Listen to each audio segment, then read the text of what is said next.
Bharuch cricket association દ્વારા આયોજિત BPL season 4ની ફાઇનલ મેચ ઉમરવાડા ગામના બુરહાની ગ્રાઉન્ડ ખાતે યોજાઈ, જેમાં રન આઉટ આપવા બાબતે બબાલ થતા મેચ રોકવાની ફરજ પડી, જે બાદ સમજાવટથી મેચ આગળ વધતા ડ્યુરોકોન 11 વિજેતા થઈ હતી। અંકલેશ્વરના ઉમરવાડા ગામના બુરહાની ગ્રાઉન્ડ ખાતે ભરૂચ ક્રિકેટ એસોસિએશન દ્વારા બીપીએલ સિઝન 4નું આયોજન કરવામાં આવ્યું હતું, જેની ફાઇનલ મેચ ગતરોજ ભચ્ચુવાલા અને ડ્યુરોકોન વચ્ચે રમાઈ હતી। જોકે ફાઇનલ મેચ દરમિયાન રનઆઉટ આપવા બાબતે ભારે બબાલ થઈ હતી। રનઆઉટ બાબતે યુવાનો સામસામે આવી ગયા હતા અને ખુરશીઓ પણ ઉછળી હતી, સાથે જ મારામારી પણ થઈ હતી। આ અંગેનો વિડીયો સોશિયલ મીડિયામાં વાયરલ થયા છે। આ દ્રશ્યો જોતા જ ભરૂચ ડિસ્ટ્રિક્ટ ક્રિકેટ એસોસિએશનના પ્રમુખ દુષ્યંતભાઈ પટેલ અને લીગના ચેરમેન ઇસ્માઇલ મતદારે મોરચો સંભાળ્યો હતો।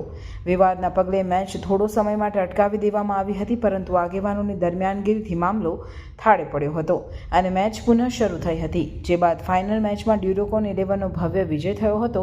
જોકે સમગ્ર બનાવ અંગે કોઈ પોલીસ ફરિયાદ નોંધાઈ નથી। રનઆઉટનું ડિસિઝન અમે નક્કી કરેલું કે સ્ક્રીન પર બતાવવાનું નહીં, કોઈ ડિસિઝન કર્યું નથી, પરંતુ એક ટીમના અમુક લોકોની ચિંતાથી મને પછી બતાવવામાં આવ્યું ક્લિયર આઉટ છે। હવે પછી બી કોઈ ના માને, ના ડિસિઝન લેવું પડે તો પબ્લિક એવું છે કે આપણે બંધ કરીએ, તમે કહો એક ટીમના ગુનાથી બીજી ટીમ શું કર્યું? એક ટીમ મહેનત કરીને આવી છે તો તમારા સહકારની એટલી જરૂર છે, તમે ગ્રાઉન્ડ ખાલી કરી આપો, તમારા હાથ જોડું છું, પછી અમે બંને ટીમ જોડે વાત કરીશું। પછી જો એક ટીમ નહીં બને તો આ ટીમને સીધી વિચાર કરીને એક ઇનામ વિતરણ કરીશું। કેમ કે એક ટીમનો શું ગુનો કે આપણે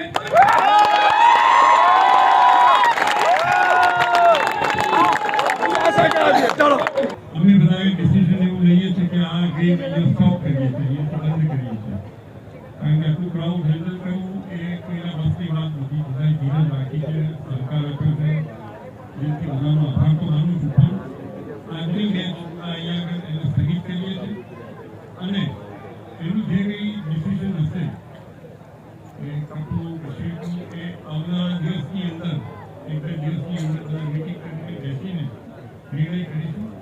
અને આ નિર્ણય બંને ટીમના જે કેપ્ટન્સ છે, જે ઓનર્સ છે, એમની સાથે વાત થઈ છે। મારી બાજુમાં ભચ્ચુવાલા અને દિલીપને ઉભા છે, ફાઇનલ ડિસિઝન લીધું છે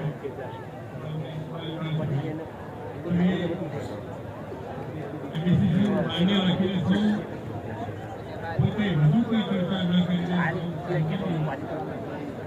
ઘરે જાઓ એવી વિનંતી છે।